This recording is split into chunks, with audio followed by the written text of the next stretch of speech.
Jeg The Rose Chafer, og 12. september kommer debut-EP'en min Early Works ut.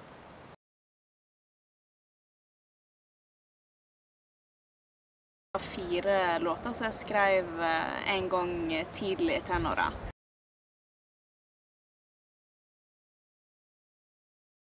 I denne plata så det jo på en måte en spenning mellom den unge meg og den voksne meg.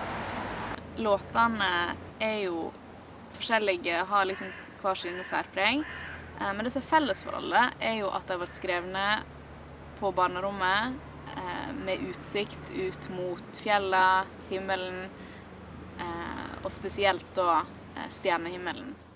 Så en av de tingene vi prøvde å få fram da vi jobbet i studio, var å få fram også en spenning mellom jeg som sitter inne i et lukket rom og ser ut, og det store uendelige rommet som finnes utenom og på hi side av glaset.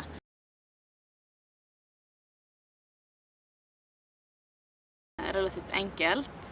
Vi har basert lydbildet på min vokal, min gitarspilling, og så har vi da fylt inn med litt orgel. I tillegg så det da innslag av perkusjon og andre instrument for å fylle ut lydbildet og gjøre det så stemningsfullt som mulig.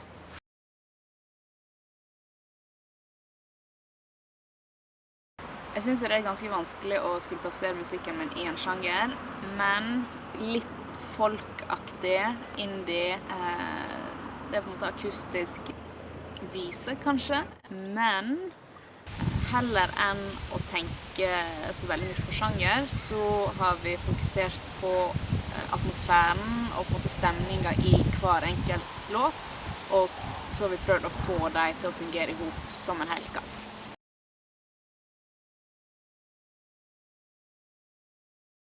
Inspirasjon. Det jo ganske lenge siden jeg skrev disse låtene, men hvis en ser på det jeg konsumerte av litteratur og musikk da jeg kom på ungdomsskolen og videregående, så ser jeg jo spor av både Led Zeppelin, Deep Purple og Rainbow, Anthony and the Johnsons og Nick Cave, men så ser jeg også at dette her var perioden hvor jeg las Edgar Allan Poe og dikt av engelske romantiske forfattere, av William Blake, Wordsworth. Og det som ofte skjer når jeg skriver låter, at det starter med kanskje et bilde eller en tanke, en setning, kanskje en setning i et dikt jeg har lest, eller kanskje liksom en metafor i en sang, som på en måte trigger et eller annet i fantasien min, og så på en måte blir låtene til via visuell assosiasjonsrekke. Jeg blir også veldig på en måte, inspirert av ordlyden, og hvordan ord klinger i lag, og prøver å liksom lage en fin helskap der da.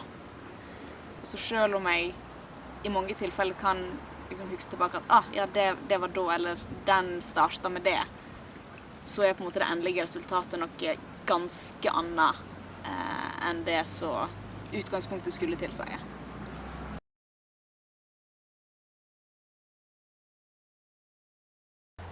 Heller enn å formidle en spesifikk hending, eller en handling, eller en mening som sådan, så håper jeg at disse låtene kan være litt åpne.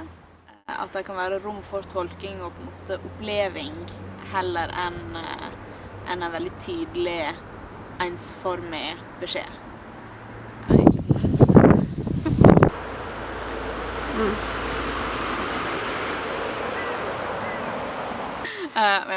Men jeg tror vi kan egentlig kutte den der.